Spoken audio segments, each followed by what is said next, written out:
ഉറക്കമില്ലായ്മ എന്ന് പറയുന്നത് ഒരു അസുഖമല്ല, പക്ഷെ അത് ഒരുപാട് അസുഖങ്ങളിലേക്ക് നയിക്കാവുന്ന ഒരു കാരണമാണത്. അതിപ്പോൾ നമ്മുടെ മെറ്റബോളിസം ചേഞ്ച്, അതുപോലെ ഡിപ്രഷൻ വരെ എത്താവുന്ന രീതിയിലുള്ള കാര്യങ്ങളാണ് ഈ ഉറക്കമില്ലായ്മയിൽ നിന്ന് നമുക്ക് ഉണ്ടാകുന്നത്.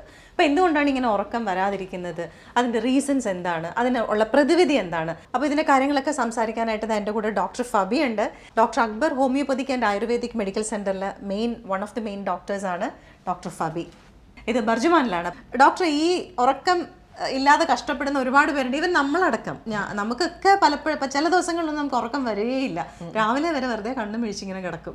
പക്ഷേ പിറ്റേ ദിവസം എണീറ്റ് വർക്ക് ചെയ്യാൻ പോകുമ്പോഴത്തേക്കും നമുക്ക് ആകെ ക്ഷീണമായി, ഒരു ഉഷാറില്ല അല്ലേ? അങ്ങനത്തെ വിഷയങ്ങൾ ഉണ്ടാവാറുണ്ട്. എന്താണ് അതിൻ്റെ റീസൺ? നമ്മുടെ ഉറക്കം എന്ന് പറയുന്നത് മെയിൻ ആയിട്ടുള്ള ഒരു ഫാക്ടറാണ്. നമ്മളിപ്പോൾ ജീവിത ശൈലി നോക്കുകയാണെന്നുണ്ടെങ്കിൽ ഉറക്കം, അതുപോലെ ഭക്ഷണം കഴിക്കുന്നത്, മോഷൻ ഉണ്ടാവുന്നത്, ഇതെല്ലാം ഒരു സൈക്കിൾസ് ആണ്, ഡെയിലി വേണ്ട ഒരു കാര്യമാണ്. അപ്പോൾ ഉറക്കത്തിനൊരു രീതിയുണ്ട്. ഉറക്കത്തിന് ന്യൂറോ സയൻസ് പറയുന്ന ഒരു 5 സ്റ്റേജസ് ഉണ്ട് ഇതിന്. അപ്പം ഫസ്റ്റ് എന്ന് പറയുന്നത് നമ്മൾ വേക്കിംഗ് സ്റ്റേജിൽ നിന്നും ഉറക്കത്തിലേക്ക് പോകുന്ന ഒരു ടൈമാണ്. അതൊരു 10 മിനിറ്റ് അല്ലെങ്കിൽ 5-10 മിനിറ്റ് കൊണ്ട് സംഭവിക്കുന്ന ഒരു കാര്യമാണ്. പക്ഷെ അത് കഴിഞ്ഞ ശേഷം ലൈറ്റ് സ്ലീപ്പിലേക്ക് നമ്മൾ വരും. ഈ ലൈറ്റ് സ്ലീപ്പ് എന്താണെന്ന് ഉദ്ദേശിക്കുന്നത് വെച്ച് കഴിഞ്ഞാൽ നമ്മൾ മെമ്മറൈസ് ചെയ്യുന്ന ഇതാണ്. അന്നത്തെ ഹോൾ ഡേ അതെടുക്കും, എന്നിട്ട് എന്ത് ചെയ്യും, നമുക്ക് ആവശ്യമുള്ള കാര്യങ്ങളൊക്കെ എടുത്തിട്ട് മെമ്മറിയിലേക്ക് സ്റ്റോർ ചെയ്യപ്പെടുന്ന ഒരു ടൈമാണ് ഈ ലൈറ്റ് സ്ലീപ്പിൽ വരുന്നത്. ഇതും ഒരു 10 to 15 മിനിറ്റ്സ് അത്രയൊക്കെ എടുക്കുള്ളൂ. അത് കഴിഞ്ഞ് കഴിഞ്ഞാൽ വീണ്ടും നമ്മൾ സ്ലീപ്പ് പോകുന്നത് ഡീപ്പ് സ്ലീപ്പിലേക്കാണ്.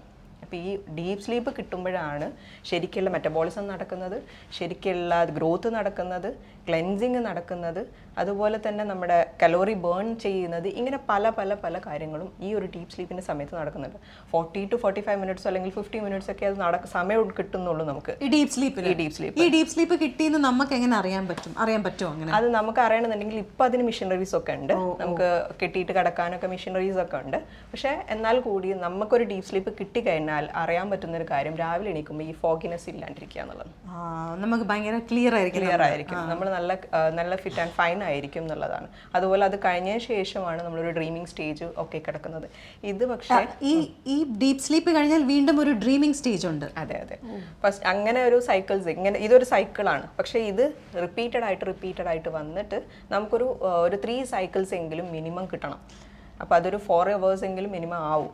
ഓക്കെ. അപ്പോൾ 3 hours നല്ലൊരു ഉറക്കം, നല്ലൊരു ബെഡിൽ കിടക്കാൻ പറ്റിക്കഴിഞ്ഞാൽ മാത്രമേ നമുക്കൊരു നല്ലൊരു സ്ലീപ്പ് കിട്ടി, അല്ലെങ്കിൽ നമ്മുടെ ആരോഗ്യസ്ഥിതിയെ നമുക്ക് ഇമ്പ്രൂവ് ചെയ്ത് കൊണ്ടുവരാൻ പറ്റുള്ളൂ. ഇങ്ങനെ ഈ ഒരു സൈക്കിളിലേക്ക് വരാനായിട്ട് നമ്മൾ ചെയ്യേണ്ട കാര്യങ്ങൾ എന്തൊക്കെയാണ്?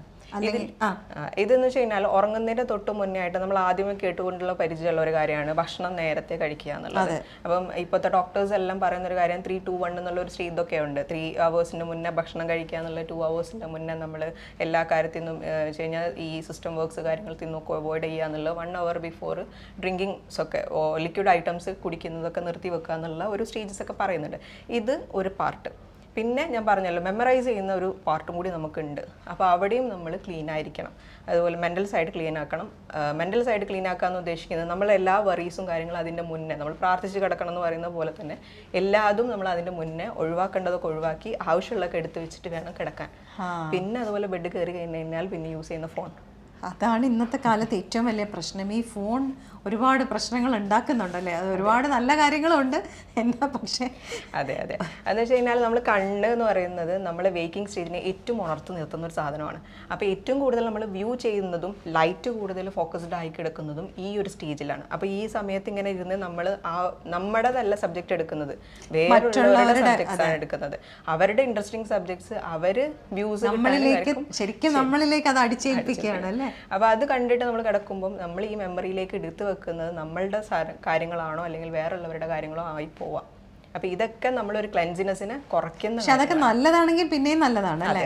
മോശമായിട്ടുള്ള കാര്യങ്ങൾ അല്ലെങ്കിൽ അടി, വഴക്ക്, അങ്ങനത്തെയൊക്കെയുള്ള വയലൻസ് കാര്യങ്ങളൊക്കെ നമ്മൾ കഴിയുന്നതും ഇങ്ങനെ കാണുന്നത് ഒഴിവാക്കുക. ഫോൺ തന്നെ ഒഴിവാക്കുക രാത്രി കിടക്കുന്നതിന് 1 മണിക്കൂർ മുമ്പ്. പക്ഷേ നമ്മളിൽ പലർക്കും, ഈവൻ നമ്മളടക്കം അത് ചെയ്യാറില്ല. നമ്മൾ ലാസ്റ്റ് മിനിറ്റ് ആയിരിക്കും എന്താണ് ഇന്നത്തെ ഹൈലൈറ്റ്സ് അല്ലെങ്കിൽ അപ്ഡേറ്റ്സ് എന്താണെന്ന് നോക്കിയിട്ടായിരിക്കും നമ്മൾ കിടക്കുന്നത്. അപ്പോൾ കഴിയുന്നതും ഇങ്ങനെയുള്ള കാര്യങ്ങൾ അവോയ്ഡ് ചെയ്യാനാണ് ഡോക്ടർ അഡ്വൈസ് ചെയ്യുന്നത്. അപ്പോൾ ആയുർവേദത്തിൽ ഇതിന് എന്തൊക്കെയാണ് പ്രതിവിധികളുള്ളത്? അതായത് നല്ലൊരു ഉറക്കം കിട്ടാൻ വേണ്ടിയിട്ട് നമുക്ക്, ഞാൻ പറഞ്ഞല്ലോ, സ്കാറ്റേർഡ് ആയിട്ട് ഇപ്പോൾ കിടക്കുകയാണ് നമ്മൾ. അപ്പോൾ ആ സമയത്ത് നമ്മൾ റിലാക്സ് ചെയ്യാൻ വേണ്ടിയിട്ട് നമ്മൾ എല്ലാ ചാൻസസും നോക്കണം. അപ്പോൾ ആയുർവേദത്തിൽ ഇഷ്ടംപോലെ കാര്യങ്ങളുണ്ട് റിലാക്സ് ചെയ്യാൻ വേണ്ടിയിട്ട്. മസാജസ്, ഇപ്പം ഹെഡ് മസാജ് ചെയ്യുന്നത് പോലും നമുക്കറിയാം, അമ്മയുടെ മടിയിൽ നിന്ന് ഹെഡ് മസാജ് ചെയ്ത് തരുമ്പോൾ തന്നെ നമുക്ക് കിട്ടുന്ന ഒരു ആശ്വാസം. സത്യം. അതേപോലെ തന്നെ നമ്മൾ ഹെഡ് മസാജ് മസാജ് കൊടുക്കുന്നത്, ഫുട്ട് മസാജ് കൊടുക്കുന്നത്, ധാരകൾ ചെയ്യുന്നത്, അതുപോലെ ഇവിടെ കെട്ടി നിർത്തിയിട്ടുള്ള തൈലം കെട്ടിയിട്ടുള്ള തെറാപ്പി ചെയ്യുന്നത്, ഇതൊക്കെ നമുക്ക് റിലാക്സേഷൻ തരുന്നതാണ്. അതിനോടൊപ്പം തന്നെ നമുക്ക് ചെയ്യാൻ പറ്റുന്ന കാര്യമാണ് മെഡിറ്റേഷൻസ് പോലത്തെ ആ ഒരു വഴികളും അതിന് ഹെൽപ്ഫുള്ളാണ്. പിന്നെ കുറേ നമ്മുടെ ക്ലെൻസിങ് പ്രോസസ്സ് ഞാൻ പറഞ്ഞല്ലോ, അതിനും കുറേ ടൂൾസും കാര്യങ്ങളും വർക്ക് ചെയ്യാൻ കുറേ കാര്യങ്ങളുണ്ട്. അപ്പോൾ ഇങ്ങനത്തെ കാര്യങ്ങൾ നമ്മൾ ജേർണലിങ് ചെയ്യൽ, ഇങ്ങനത്തെ കുറച്ച് കാര്യങ്ങളും കൂടി നമുക്ക് ഇൻക്ലൂഡ് ചെയ്യിപ്പിച്ചിട്ട് ഒരു 1 വീക്ക് എങ്കിലും അറ്റ്ലീസ്റ്റ്, അല്ലെങ്കിൽ ഒരു 3 വീക്സ് എങ്കിലും അറ്റ്ലീസ്റ്റ് നമുക്ക് കൊണ്ടുനടക്കാൻ പറ്റിക്കഴിഞ്ഞാൽ നമുക്കത് റൂട്ടീനായി മാറുകയും ചെയ്യും. മാത്രമല്ല നമ്മളിപ്പം നേരിട്ടുകൊണ്ടിരിക്കുന്ന ബുദ്ധിമുട്ടിൽ നിന്നും മാറി നല്ലൊരു ഉറക്കവും അതുപോലെ തന്നെ ഉന്മേഷമായിട്ടുള്ള വർക്കിംഗ് കാര്യങ്ങളൊക്കെ നമുക്ക് പ്രൊഡക്റ്റീവായിട്ട് ജീവിക്കാനുള്ള ഒരു ചാൻസും കൂടിയാണ് ഇതിൽ കിട്ടുന്നത്. ശരിക്കും പറഞ്ഞാൽ നമ്മളൊന്ന് നല്ലപോലെ ഉറങ്ങിയിട്ട് എണീക്കുമ്പോൾ കിട്ടുന്ന ആ ഒരു ഫ്രഷ്നെസ്, അത് എല്ലാവരും അനുഭവിച്ചിട്ടുണ്ടാവും. ഉറക്കമില്ലായ്മയും അതുപോലെ ഉറങ്ങി എണീക്കുമ്പോൾ കിട്ടുന്ന ആ ഒരു ഫ്രഷ്നെസ്സും. അപ്പോൾ ഇങ്ങനെയുള്ള കാര്യങ്ങൾ ആയുർവേദത്തിൽ ഇതിന് ഒരുപാട് പ്രതിവിധികളുണ്ട്. അങ്ങനെ ഉറക്കമില്ലായ്മ, സ്ട്രെസ്സാണ് അതിൻ്റെ മെയിൻ ഒരു ഇഷ്യൂ വരുന്നത് അല്ലേ? എല്ലാവരും ഒരുപോലെ അല്ല. അപ്പം നമുക്ക് പറയുമ്പോൾ ഇപ്പോൾ കാറ് ഇടിക്കുന്നത് പോലെയാണ്. കാറിന് ചിലപ്പോൾ സ്ക്രാച്ച് വരാം, അല്ലെങ്കിൽ പോയി പാണ്ടിലോറിൽ ഇടിക്കുകയും ചെയ്യാം. അപ്പോൾ ആ ഇടിച്ച തോതിനനുസരിച്ചാണ് ഹീലിംഗ് വേണ്ടത്. അവർക്ക് വേണ്ട റിലാക്സേഷൻ വേണ്ടത് ആ തോതിലാണ്. അപ്പോൾ അതിൻ്റെതായ കണക്ക് എങ്ങനെയാണെന്നൊക്കെ നോക്കിയിട്ട് അവർക്ക് വേണ്ട അഡ്വൈസ് കാര്യങ്ങൾ കൃത്യമായിട്ട് ഗൈഡൻസോട് കൂടിയിട്ട് മുന്നോട്ട് പോകുക എന്നുള്ളതാണ് പിന്നീട് അങ്ങോട്ട് ചെയ്യാനുള്ളത്.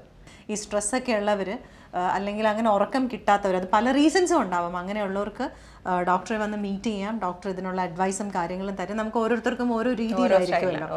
അപ്പോൾ അങ്ങനെയുള്ള കസ്റ്റമൈസ് ചെയ്തിട്ടുള്ള കാര്യങ്ങളൊക്കെ ഡോക്ടർ പറഞ്ഞു തരും. അപ്പോൾ നിങ്ങൾക്ക് ഇവിടെ വന്ന് ഡോക്ടറെ കാണാൻ ഒരു നമ്പർ പറഞ്ഞു കൊടുക്കുമോ?